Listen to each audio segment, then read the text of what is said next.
সবাইকে স্বাগত আজকের বাংলা বিশ্ববিদ্যালয় অনলাইন ক্লাসে। যেহেতু আমরা এখন অফলাইন ক্লাস নিতে পারছি না, সেহেতু অনলাইন ক্লাসে আমাদের এখন মূল বর্ষা। তো আজকের টপিকস আপনারা মূলত জানেন, এখানে আজকে হয়তো অনেকে নতুন আছেন, পুরাতনতা আছে। তো আজকের টপিকস আপনারা জানেন ব্রিটিশ শাসন, তারপরে আমাদের সমাজ সংস্কার আন্দোলন, দেশ বিভাগ, এরপরে ভাষা আন্দোলন। এখন ব্রিটিশ শাসন বলতে আমরা কিন্তু মূলত একদম প্রথম থেকে শুরু করবো না, যেহেতু এই ক্লাসের পূর্বে আরেকটা ক্লাস হয়ে গিয়েছে, আরেকটা পর্ব অলরেডি সমাপ্ত হয়েছে। ওই পর্বে আমরা মূলত সেই পর্তুগিজদের আগমন থেকে শুরু করে, পর্তুগিজদের আগমন, তারপরে এই যে ভারত উপমহাদেশে ইংরেজদের আগমন, ইস্ট ইন্ডিয়া কোম্পানির শাসন, পলাশির যুদ্ধ, বক্সারের যুদ্ধ, ওই সময়কার গুরুত্বপূর্ণ ঘটনাবলী, সিপাহী বিদ্রোহ, নীল বিদ্রোহ, এই যাবতীয় ঘটনাগুলো অলরেডি কিন্তু পড়ানো হয়েছে আগের আরেকটা ক্লাসে। আজকে আমরা মূলত শুরু করব ব্রিটিশ শাসনের দ্বিতীয় পর্যায়ে, অর্থাৎ দ্বিতীয় পর্ব, অর্থাৎ 1882 সাল থেকে, অর্থাৎ লর্ড রিপনের সময়কাল থেকে। আমাদের লর্ড মেয়র সময়কাল পর্যন্ত অলরেডি সমাপ্ত হয়েছে। তো আমরা পরবর্তী পর্যায়ে অর্থাৎ লর্ড রিপনের সময়কাল থেকে শুরু করব। তো সমস্যা নেই, যারা এটা আজকে নতুন ক্লাস তাদেরও কোনো সমস্যা হবে না। আশা করি ঘটনাগুলো গুরুত্বপূর্ণ এবং বুঝতে পারবেন, এবং আমি শুধুমাত্র পরীক্ষায় আসার উপযোগী গুরুত্বপূর্ণ ঘটনাগুলো নিয়ে আলোচনা করব। তো আরেকটা কথা বলে রাখি, যেহেতু বিষয়গুলো নোট করা প্রয়োজন, আমরা ক্লাসে সচরাচর এগুলো নোট করে দিতাম। যেহেতু প্রথমে ঘটনাটা বলতাম, পরবর্তীতে আপনারা এটা নোট করে নিতেন, সে সময়টা ক্লাসে পাওয়া যেত অফলাইনে। তো যেহেতু অনলাইনে, সেক্ষেত্রে আপনারা করবেন কি, প্রথমে মনোযোগ দিয়ে কথাগুলো শুনবেন, বোঝার চেষ্টা করবেন। পরবর্তীতে যেহেতু রেকর্ড থাকবে, পরবর্তীতে ধীরে ধীরে এগুলো কী করবেন, শুনে শুনে নোট করে নেবেন। যেটুকু নোট করা হয়েছিল পরবর্তী পর থেকে নোট করে নেবেন। ততএব এখন লেখার চেষ্টা করবেন, জাস্ট বোঝার চেষ্টা করেন, পরবর্তীতে লেখার সুযোগ পাবেন। তো যাই হোক, আমরা আজকে যেহেতু শুরু করব লর্ড রিপনকে দিয়ে। লর্ড রিপন মোটামুটি একজন গুরুত্বপূর্ণ ব্যক্তি বলা চলে তৎকালীন সময়ে। তার কিছু কিছু কাজ এখনো কিন্তু চলছে। যেমন লর্ড রিপনের কথা যদি আমরা বলি, দেখেন লর্ড রিপন, এই লর্ড রিপন দুটি গুরুত্বপূর্ণ কাজ করে গিয়েছেন।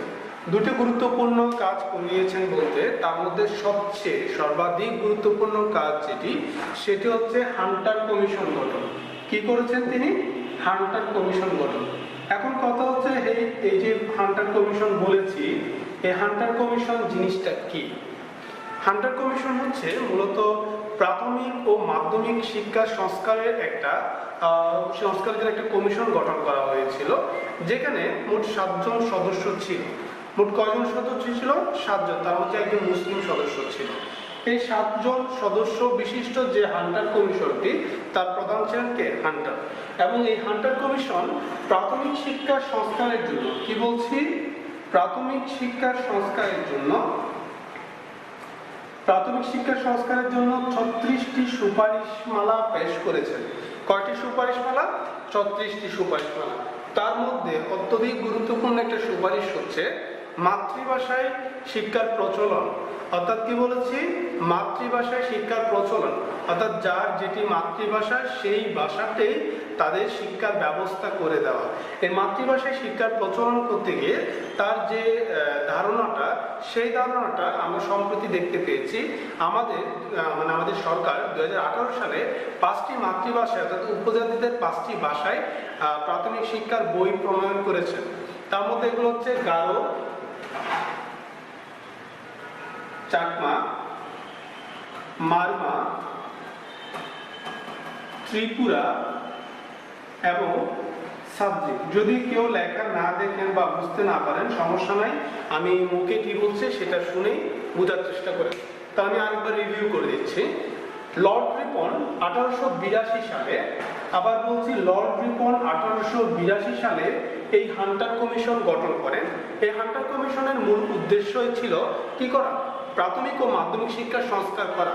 এই হান্টার কমিশনের মোট সদস্য ছিল 7 জন। সদস্য কতজন? সদস্য ছিল 7 জন। পরবর্তীতে তারা 1883 সালে গিয়ে কি করেন? কমিশন রিপোর্ট পেশ করেন। 1882 সালে তারা কি করেন? কমিশন গঠন করেন এবং 1883 সালে গিয়ে রিপোর্ট পেশ করেন এবং এই রিপোর্ট পেশ করার সময় তারা প্রাথমিক শিক্ষার জন্য 36টি সুপারিশ প্রণয়ন করেন।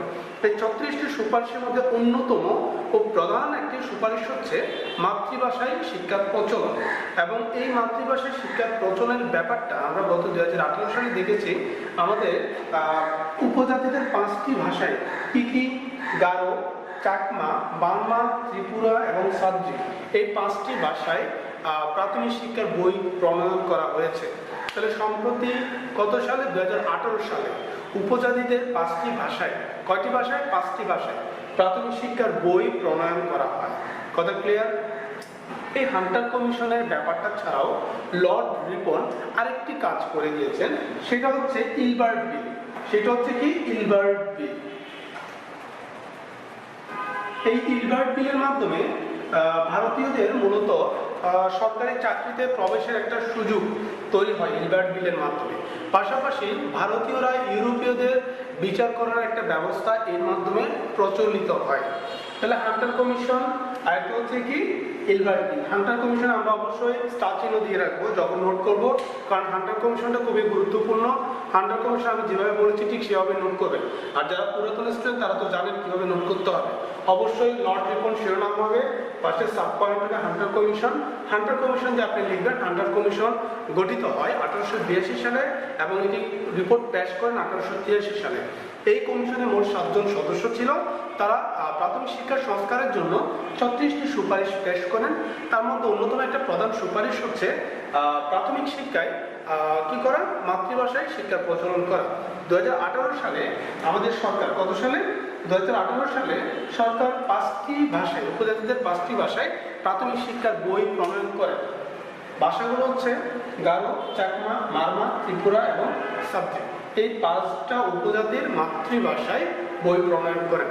এরপর আরেকটা নোট করবে, সেটা হচ্ছে তিনি ইলবার্ট বিল প্রণয়ন করেন, যার মাধ্যমে ভারতীয়দের সরকারি চাকরিতে প্রবেশের সুযোগ, পাশাপাশি ইউরোপীয়দের বিচার করার একটা ব্যবস্থা তারা শুরু করে। কথা ক্লিয়ার? এর বাইরে লর্ড রিপনকে আরেকটি নামে ডাকা হয়, তাকে বলা হয় ভারতের স্থানীয় স্বায়ত্তশাসনের জনক। কি বলেছি, ভারতের স্থানীয় স্বায়ত্তশাসনের জনক। এই জিনিসটা আপনারা নোট করে রাখবেন। ওকে, লর্ড রিপনের পরে আমরা যে ব্যক্তির তথ্য জানবো সেটা হচ্ছে লর্ড ডাফরিন। কি বলছি, লর্ড ডাফরিন।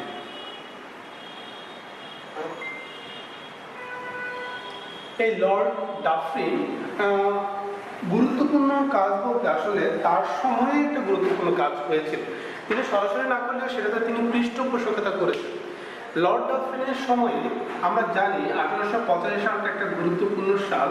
কেন গুরুত্বপূর্ণ? এই সময়ে ভারতীয় উপমহাদেশের প্রথম রাজনৈতিক সংগঠন, প্রথম রাজনৈতিক দল, এখন বলতে গেলে সবচেয়ে পুরাতন রাজনৈতিক দল কংগ্রেসের প্রতিষ্ঠা হয়।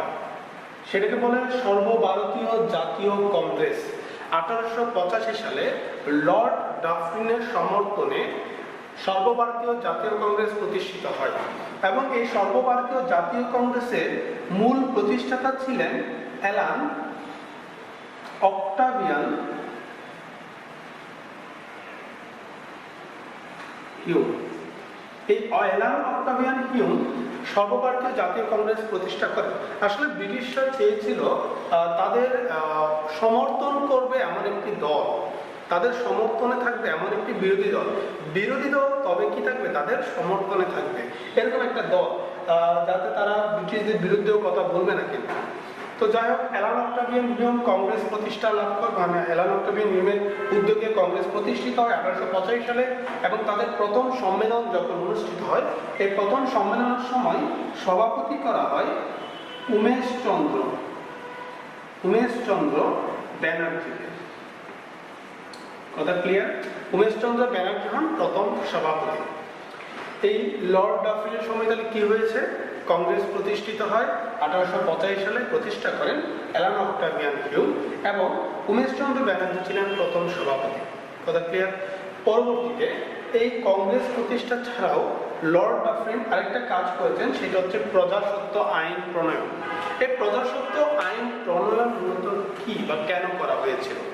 আমরা জানি 1793 সালে একটা ঘটনা ঘটেছিল, সেটা হচ্ছে চিরস্থায়ী বন্দোবস্তের ব্যবস্থা চালু। কখন হয়েছিল? লর্ড ডালহৌসির সময়কালে। এই লর্ড ডালহৌসির সময় যে চিরস্থায়ী বন্দোবস্ত হয়েছিল, তখন প্রজা এবং জমিদারদের মধ্যে সম্পর্কের অনেকটা টানাপোড়েন সৃষ্টি হয়েছিল। পরবর্তীতে প্রজাস্বত্ব আইনের মাধ্যমে লর্ড ডাফরিন সেই সম্পর্ককে একটু উন্নত করার চেষ্টা করেন এবং এই আইনটা, প্রজাস্বত্ব আইনটা লর্ড ডাফরিন প্রণয়ন করলেও পরবর্তীতে 1938 সালে এই আইনটা কিছুটা সংশোধন করা হয়। সংশোধন করেন শেরেবাংলা একে ফজলুল হক। তবে 1950 সালে গিয়ে শেরেবাংলা একে ফজলুল হকের নেতৃত্বে এই আইনটা পুরোপুরি কি করা হয়? বাদ দেওয়া হয়, অর্থাৎ জমিদারের কথাটাই কি করে দেওয়া হয়? উচ্ছেদ করে দেওয়া হয়। তাহলে লর্ড ডাফরিনের সময় গুরুত্বপূর্ণ দুটি ঘটনা, একটা হচ্ছে তিনি কংগ্রেস প্রতিষ্ঠার সময় পৃষ্ঠপোষকতা করেছিলেন, তার সময়ে সর্বভারতীয় জাতীয় কংগ্রেস প্রতিষ্ঠা লাভ করে অ্যালান অক্টাভিয়ান হিউম ছিলেন প্রতিষ্ঠাতা বা উদ্যোক্তা এবং উমেশ চন্দ্র ব্যানার্জি ছিলেন সভাপতি।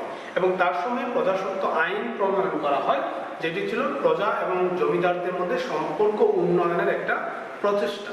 কথা ক্লিয়ার? তাহলে লর্ড ডাফরিন যাওয়ার পর আসলে তেমন কোনো গুরুত্বপূর্ণ ঘটনা নাই। গুরুত্বপূর্ণ ঘটনা বলতে আমরা 1900 সালের দিকে চলে যাব, যেগুলো আমরা পরীক্ষায় আসার মতো গুরুত্বপূর্ণ। অপ্রয়োজনীয় তথ্যে পরিপূর্ণ করে আসলে খুব বেশি লাভ নেই, আমাদের গুরুত্বপূর্ণ তথ্যগুলো সেখানে সবচেয়ে বেশি জরুরি। তবে একটা কথা আমি সবসময় বলি, এখনো বলছি, ক্লাসেও সবসময় বলতাম, সেটা হচ্ছে অবশ্যই যে কোনো ঘটনা মূল থেকে পড়ে আসবেন, একদম রুট লেভেল থেকে। এবং সবার আগে সাজেশন খোঁজার চেষ্টা করবেন না, সবসময় চেষ্টা করবেন যে কোনো তথ্য, যে কোনো ঘটনা আগে সব পড়ে ফেলার জন্য। অর্থাৎ কোনো একটা ঘটনা বিস্তারিত পড়ে ফেলবেন আগে। বিস্তারিত পড়লে আপনার ওটা সম্পর্কে একটা সম্যক ধারণা হবে। বিস্তারিত পড়ার পর এরপরে গিয়ে আপনি ওখান থেকে কি পয়েন্টসগুলো নোট করে রাখবেন, যাতে যে জিনিসটা খুব বেশি দরকার সেটা নোট অবস্থায় থাকে, পরীক্ষার আগে জিনিসটা আপনি পড়তে পারেন। অর্থাৎ জিনিসটা হবে ঠিক এরকম, আপনি পুরো ঘটনা জেনে রাখলেন, ওই ঘটনা থেকে পরীক্ষায় আসার উপযোগী ঘটনাটা আপনি নোট ডাউন করে রাখলেন, যাতে পরবর্তীতে জিনিসটা আপনি শিখতে পারেন, মনে রাখতে পারেন। পুরো ঘটনা জানতে হয় কি, ছোট ছোট ঘটনা যেগুলো গুরুত্বপূর্ণ সেগুলো ইজিলি মনে রাখা যায়। সেগুলো যে কোনো ঘটনা পুরোপুরি জানার চেষ্টা করবেন। ওকে, লর্ড কার্জন আমি একটা কথা এখানে বলি, এটা গত ক্লাসেও বলেছিলাম এবং ফরচুনেটলি সেটা 41তম প্রিলিতে চলে এসেছিল। সর্বশেষে আপনাদের যে ক্লাসটা নিয়েছিলাম ওখানে একটা কথা বলেছিলাম, 3টা স্বর্ণযুগ আছে। একটা স্বর্ণযুগ হচ্ছে গুপ্ত যুগের সময়, অর্থাৎ গুপ্ত বংশের সময়। প্রাচীন ভারতের স্বর্ণযুগ বলা হয় গুপ্ত সাম্রাজ্যকে, অর্থাৎ গুপ্ত বংশের শাসনামলকে। এর পরবর্তীতে আরেকটা স্বর্ণযুগ বলা হয় আলাউদ্দিন হোসেন শাহ শাসনামলকে, এবং আরেকটা স্বর্ণযুগ বলা হয় অর্থাৎ ব্রিটিশ সাম্রাজ্যের স্বর্ণযুগ, সেটা বলে লর্ড কার্জনের সময়কালকে। তো আপনাদের গত সর্বশেষ যে মার্চের 8 তারিখের দিকে যে ক্লাসটা হয়েছিল, সেই ক্লাসে যে কথাটা বলেছিলাম 3টা স্বর্ণযুগ, তার মধ্যে একটা স্বর্ণযুগ আমাদের 41তম প্রিলিতে এসেছিল, আলাউদ্দিন হোসেন শাহটাকে স্বর্ণযুগটা। তো যাই হোক, লর্ড কার্জনের সময়কে কি বলা হয়? স্বর্ণযুগ। স্বর্ণযুগ বলতে হবে কিসের স্বর্ণযুগ? ব্রিটিশ সাম্রাজ্যের স্বর্ণযুগ। কিসের সাম্রাজ্য? ব্রিটিশ সাম্রাজ্যের বা ব্রিটিশ শাসনামলের স্বর্ণযুগ বলা হয় লর্ড কার্জনের শাসনামলকে। লর্ড কার্জনের শাসনামলে অত্যধিক গুরুত্বপূর্ণ, অর্থাৎ খুব গুরুত্বপূর্ণ একটা ঘটনা ঘটে গিয়েছে, সেটা হচ্ছে বঙ্গভঙ্গ। তাই বঙ্গভঙ্গ যেহেতু ইন ডিটেলস আলোচনা করতে হবে, আমরা বঙ্গভঙ্গে যাওয়ার আগে একটা তথ্য জেনে রাখি। আমরা জানি কার্জন হল নামে একটা স্থাপনা আছে, কার্জন হল। কার্জন হল আশা করি সবাই নাম শুনেছে এবং সবাই চিনি। তবে কার্জন হল কিন্তু পূর্বে বর্তমান যে ঢাকা বিশ্ববিদ্যালয়ের বিজ্ঞান ভবন হিসেবে ব্যবহৃত হচ্ছে সেরকম ছিল না। কার্জন হলটা মূলত 1904 সালে, কত সালে? 1904 সালে এই কার্জন হলটাকে একটা টাউন হল কি হিসেবে? Town hall. কার্জন হলকে মূলত টাউন হল হিসেবে এটার ভিত্তিপ্রস্তর স্থাপন করেন লর্ড কার্জন। এই লর্ড কার্জন টাউন হল হিসেবে এটার ভিত্তিপ্রস্তর স্থাপন করার পর পরবর্তীতে 1911 সালে, কত সাল থেকে? 1911 সাল থেকে 1921 সাল পর্যন্ত, অর্থাৎ ঢাকা বিশ্ববিদ্যালয় প্রতিষ্ঠিত হওয়ার পূর্ব পর্যন্ত সেটি ঢাকা কলেজের, কিসের বলেছি? ঢাকা কলেজের পাঠাগার। কি হিসেবে? পাঠাগার হিসেবে ব্যবহৃত হয়। তাহলে কার্জন হল ছিল মূলত পূর্বে টাউন হল। টাউন হল হিসেবে 1904 সালে এটি ভিত্তিপ্রস্তরে স্থাপন করেন লর্ড কার্জন, এবং তিনি এই ভিত্তিপ্রস্তরে স্থাপন করার পর পরবর্তীতে 1911 সালে 1911 থেকে 1921 সাল পর্যন্ত এই কার্জন হলটা ঢাকা কলেজের পাঠাগার হিসেবে ব্যবহৃত হতো। পরবর্তীতে 1921 সাল থেকে কত সাল থেকে 1921 সাল থেকে বর্তমান পর্যন্ত এটি ঢাকা বিশ্ববিদ্যালয়ের বিজ্ঞান ভবন হিসেবে ব্যবহৃত হচ্ছে। তাহলে কার্জন হলের তথ্যটা অবশ্যই মার্ক করে রাখবেন। আর এই স্বর্ণযুগের ব্যাপারটা খুব বেশি ইম্পর্টেন্ট না, যেহেতু রিলেটেড সেজন্য লিখে দিলাম। একটা ছিল কি গুপ্ত বংশের অর্থাৎ গুপ্ত শাসনামলকে প্রাচীন ভারতের স্বর্ণযুগ বলা হতো। আর একটা বলেছি কি আলাউদ্দিন হোসেন শাহ শাসনামলকে স্বর্ণযুগ বলা হতো। আর ব্রিটিশ সাম্রাজ্যের স্বর্ণযুগ বলা হয় কোনটিকে? লর্ড কার্জনের সময়কে। তো এখন কার্জন হল জানলাম, এই কার্জন হল ছিল মূলত প্রথমে টাউন হল, পরবর্তীতে ঢাকা কলেজের পাঠাগার ছিল, এবং সর্বশেষ 1921 সাল থেকে এটি কি করা বিজ্ঞান ভবন হিসেবে ঢাকা বিশ্ববিদ্যালয়ে ব্যবহার করে আসছে। কথা ক্লিয়ার? এরপরে আমরা ইন ডিটেলস যেটা জানবো লর্ড কার্জনের সময় যেটা ঘটেছিল সেই জিনিসটা, সেটা হচ্ছে বঙ্গভঙ্গ। একটা গুরুত্বপূর্ণ তথ্য এবং গুরুত্বপূর্ণ ঘটনা, সেটা একটু মনোযোগ দিয়ে দেখবেন। লর্ড কার্জনের সময় লর্ড কার্জন ঘটনা হচ্ছে কি বঙ্গভঙ্গ। বঙ্গভঙ্গ ব্যাপারটা আসলে বিষয়টা এরকম, মূলত এখানে ব্রিটিশদের স্বার্থ সবচেয়ে বেশি প্রাধান্য পেয়েছিল, যদিও তারা দেখিয়েছিল শাসন ব্যবস্থার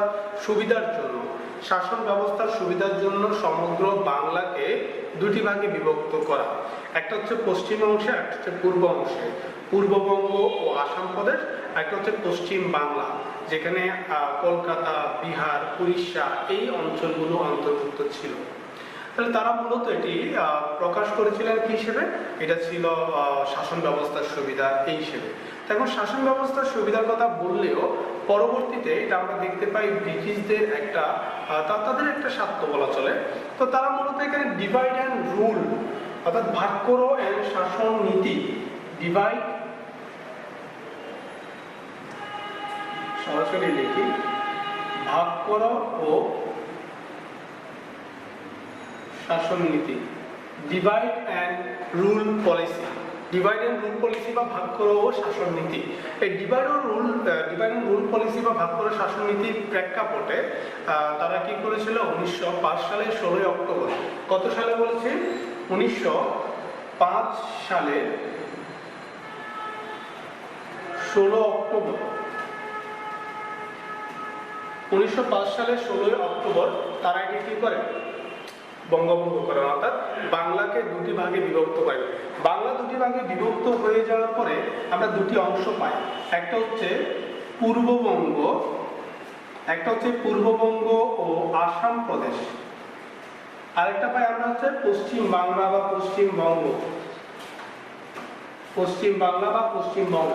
এই পূর্ববঙ্গ ও আসাম প্রদেশে আমরা জানি কি আছে ঢাকা, রাজশাহী, চট্টগ্রাম, আসাম এই অংশগুলো ছিল পূর্ববঙ্গ ও আসাম প্রদেশে। আর পশ্চিম বাংলা অংশে ছিল কলকাতা, বিহার, উড়িষ্যা। কি বলেছি? পূর্ববঙ্গ আসাম প্রদেশে ছিল ঢাকা, চট্টগ্রাম, রাজশাহী, সিলেট, আসাম, এবং পশ্চিম বাংলা অংশে ছিল বিহার, উড়িষ্যা এবং কলকাতা। এবং আমরা এটাও জানি পূর্ববঙ্গ আসাম প্রদেশের রাজধানী ছিল কি? ঢাকা, আর অন্যদিকে এটা রাজধানী ছিল কি? কলকাতা। তবে এখানে একটা ব্যাপার দেখা দেয়, তৎকালীন যে পশ্চিমবঙ্গে হিন্দু জনগোষ্ঠীর প্রাধান্য ছিল তারা কিন্তু এই বঙ্গভঙ্গকে সাপোর্ট করেনি, তবে অন্যদিকে পূর্ববঙ্গের মুসলমান জনগোষ্ঠীটিকে স্বাগত জানিয়েছিল। কারণ ছিল পূর্ববঙ্গ অনেকাংশে অবহেলিত ছিল। এই বঙ্গভঙ্গের ফলে ঢাকা যেহেতু রাজধানী হয়, ঢাকাকে কেন্দ্র করে অবকাঠামোগত যে উন্নয়ন, সেই উন্নয়নটা ধীরে ধীরে সাধিত হয়, এবং সেই জন্য এটা মুসলমানদের জন্য বা পূর্ববঙ্গের জন্য একটা আশীর্বাদ স্বরূপ। তো এটা নিয়ে অনেক কিছু ঘটনা ঘটেছিল, এগুলো ধীরে ধীরে বলছি। তো পূর্ববঙ্গ আসাম প্রদেশের রাজধানী ছিল কি? ঢাকা, এবং এই ঢাকা রাজধানী হয় এবং পূর্ববঙ্গ আসাম প্রদেশের গভর্নর করা হয় স্যার ব্যামফিল্ড ফুলারকে। কি বলেছি? Sir Bampfylde fuller. ব্যামফিল্ড ফুলারকে কি করা হয়?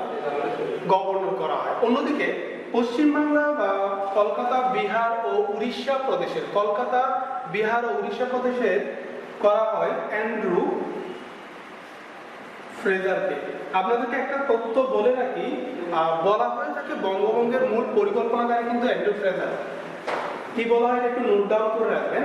বলা হয়ে থাকে অ্যান্ড্রু ফ্রেজারকে কি বলা হয়? মূল পরিকল্পনাকারী বলা হয়।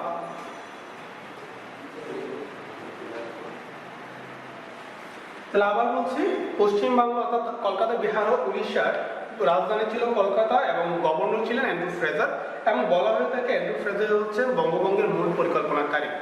তো আমরা এখানে যে কথাটা বলছিলাম, দুটো রাজধানী পাওয়া যায়, দুজন গভর্নর পাওয়া যায়, এবং এই ঢাকাকে কেন্দ্র করে পূর্ববঙ্গের অবকাঠামোগত উন্নয়ন শুরু হয়। ধীরে ধীরে এই দেশে মানে এই অঞ্চলের মানুষদের উন্নয়ন বা অবকাঠামোগত উন্নয়ন যেটা বলছি সেটা সাধিত হয়। তবে এখানে যে বিদ্রোহ বা বিভেদটা দেখা দেয় সেটা হচ্ছে মূলত কলকাতা থেকে শুরু হয়। এই অংশের লোকজন বঙ্গবন্ধুকে স্বাগত জানাতে পারেনি, তারা এটার বিরোধিতা শুরু করে। বঙ্গভঙ্গের ফলস্বরূপ দুইটা ঘটনা দেখা দেয়। বঙ্গভঙ্গের ফলের একটা হচ্ছে কি স্বদেশী আন্দোলন। বঙ্গভঙ্গের ফলে একটা ঘটনা দেখা, সেটা হচ্ছে স্বদেশী আন্দোলন। দ্বিতীয় যে ঘটনাটা সেটা হচ্ছে অন্যতম আরেকটি রাজনৈতিক সংগঠনের প্রতিষ্ঠা, সেটা হচ্ছে মুসলিম লীগ, নিখিল ভারত মুসলিম লীগ। আমি একটু ওই অংশে যাচ্ছি, এগুলো একটু মুছে দিচ্ছি, এগুলো আপনারা দেখে নেবেন অবশ্যই। তো যেটা বলছিলাম, নিখিল ভারত মুসলিম লীগের কথা যেটা বলছিলাম, আর স্বদেশী আন্দোলনের ব্যাপারটা হচ্ছে এরকম। তাহলে আমরা বঙ্গবন্ধু থেকে দুটো তথ্য পাই, একটা হচ্ছে স্বদেশী আন্দোলন, আরেকটা জিনিস দেখি মুসলিম লীগ গঠন। আমি মুসলিম লীগ নামটা সংক্ষেপে লিখছি, তবে বলার সময় কিন্তু আমি প্রত্যেকটা ইন ডিটেলস বলছি। নিখিল ভারত মুসলিম লীগ আর স্বদেশী আন্দোলন। তাহলে আমি কি বলেছি? বঙ্গভঙ্গের ফলাফল দুটি, স্বদেশী আন্দোলন, মুসলিম লীগ। স্বদেশী আন্দোলন জিনিসটা কি? স্বদেশী আন্দোলন হচ্ছে মূলত বিদেশি পণ্য অর্থাৎ বিলেতি পণ্য বা ব্রিটিশ পণ্য বর্জন করা, ব্রিটিশ শিক্ষা প্রতিষ্ঠান বর্জন করা, অর্থাৎ ব্রিটিশদেরকে এক কথায় বর্জন করা, দেশীয় পণ্য ব্যবহার করা এবং বিদেশিদেরকে বয়কট করা। এই স্বদেশী আন্দোলনকে কেন্দ্র করে বেশ কিছু গান, কবিতা রচনা করা হয়েছিল। তার মধ্যে রবীন্দ্রনাথ ঠাকুরের ও আমার দেশের মাটি গানটি, কি বলেছে? ও আমার দেশের মাটি গানটি, এবং পাশাপাশি তিনি আরেকটি কবিতা রচনা করেছেন, বাংলার মাটি বাংলার জল। কি বলেছে? ও আমার দেশের মাটি গান এবং বাংলার মাটি বাংলার জল গান কবিতাটি। এই দুটি রচনা করেছেন রবীন্দ্রনাথ ঠাকুর। এছাড়া তিনি কি করেছিলেন? রাখি বন্ধন, অর্থাৎ রাখি বন্ধনের প্রচলন করে। রাখি বন্ধন হচ্ছে একটা লাল ফিতা হাতে বেঁধে দেওয়া, যার মাধ্যমে হিন্দু মুসলমান সম্প্রীতি, ভ্রাতৃত্ব, বন্ধুত্বের একটা প্রকাশ পায়। তাহলে কি বলেছে? স্বদেশী আন্দোলন হচ্ছে বিদেশি পণ্য, বিদেশি পণ্য বয়কট করা, বিদেশি বা ব্রিটিশ যে শিক্ষা প্রতিষ্ঠান ছিল সেগুলোকে বয়কট করা। পাশাপাশি স্বদেশী আন্দোলনকে কেন্দ্র করে রবীন্দ্রনাথ ঠাকুর একটা গান লিখেছেন, সেটা হচ্ছে ও আমার দেশের মাটি, এবং একটি কবিতা লিখেছেন বাংলার মাটি বাংলার জল। এবং তিনি রাখি বন্ধনের প্রচলন করেছিলেন। রাখি বন্ধন মানে হচ্ছে হাতে লাল ফিতা বেঁধে দেওয়া, যেটার মাধ্যমে হিন্দু মুসলমানের একটা সম্প্রীতি, বন্ধুত্ব, ভ্রাতৃত্বের প্রকাশ ঘটে। ক্লিয়ার? এছাড়া আরেকজন ব্যক্তি, তিনি হচ্ছেন মুকুন্দ দাস। তিনি চারণ কবি হিসেবে পরিচিত, এবং এই চারণ কবি মূলত পরনা রেশমি চুরি বঙ্গ নারী এই গানটি রচনা করেছিলেন স্বদেশী আন্দোলনকে কেন্দ্র করে। মুকুন্দ দাসের পরে আরেকজন ব্যক্তির কথা আসবে, আমরা তার নাম জানি সংক্ষেপে ডিএল রায় হিসেবে চিনি, অর্থাৎ দ্বিজেন্দ্রলাল রায়।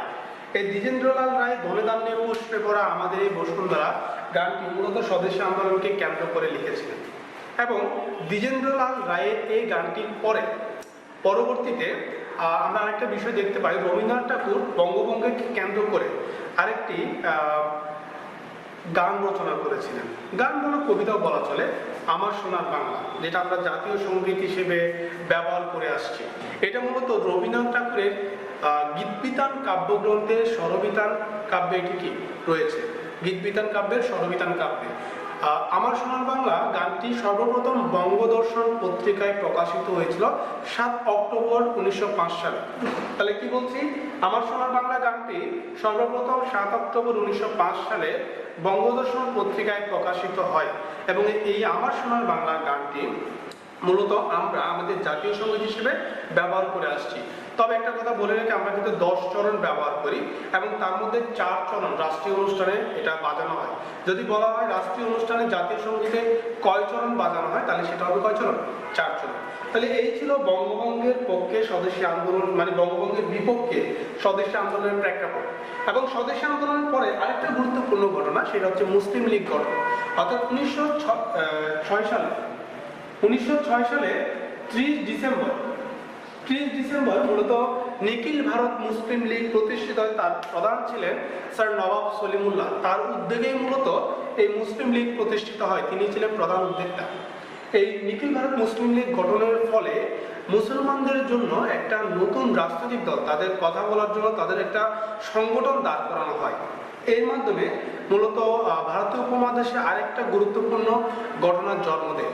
এই নিখিল ভারত মুসলিম লীগ কিন্তু বঙ্গভঙ্গের একটি ফলাফল বলা চলে। এত কিছু ঘটনা, এত কিছু হচ্ছে, পরবর্তীতে কিন্তু শেষ পর্যন্ত সেই বঙ্গভঙ্গ ব্যর্থতায় পর্যবসিত হয়। বঙ্গভঙ্গ যেটা হয়েছিল, বাংলাকে পুনরায় একত্রিত করে দেওয়া হয় 1911 সালের 12 ডিসেম্বর। 1911 সালের 12 ডিসেম্বর পুনরায় বঙ্গভঙ্গ বাতিল করা হয়, দুই বাংলাকে পুনরায় একত্রিত করা হয় এবং সেটি করেন লর্ড হার্ডিঞ্জের সুপারিশে রাজা পঞ্চম জর্জ। কি বলেছি, 1911 সালের 12 ডিসেম্বর বঙ্গভঙ্গ রদ করে দেওয়া হয়। বঙ্গভঙ্গ রদ করা হয় লর্ড হার্ডিঞ্জের সুপারিশে রাজা পঞ্চম জর্জ। আবার বলছি, লর্ড হার্ডিঞ্জের সুপারিশে রাজা পঞ্চম জর্জ এই বঙ্গভঙ্গ কি করেন?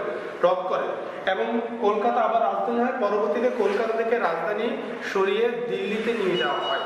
তাহলে কলকাতা থেকে রাজধানী কোথায় নিয়ে যাওয়া হয়? পরবর্তীতে দিল্লিতে।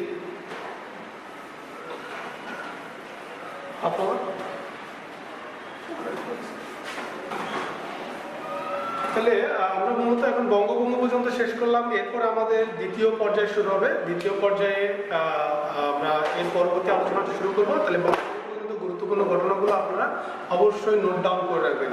আমরা এরপরে দ্বিতীয় পর্যায় শুরু করছি, অর্থাৎ বঙ্গভঙ্গের পরবর্তী পর্যায়টা, অর্থাৎ এই জালিয়ানওয়ালাবাগ হত্যাকাণ্ড, খেলাফত আন্দোলন, তারপরে বেঙ্গল প্যাক্ট, লখনৌ চুক্তি, এই যাবতীয় বিষয়গুলো। তাহলে ওকে, আজকে মানে নেক্সট পর্যায়ে শুরু করছি।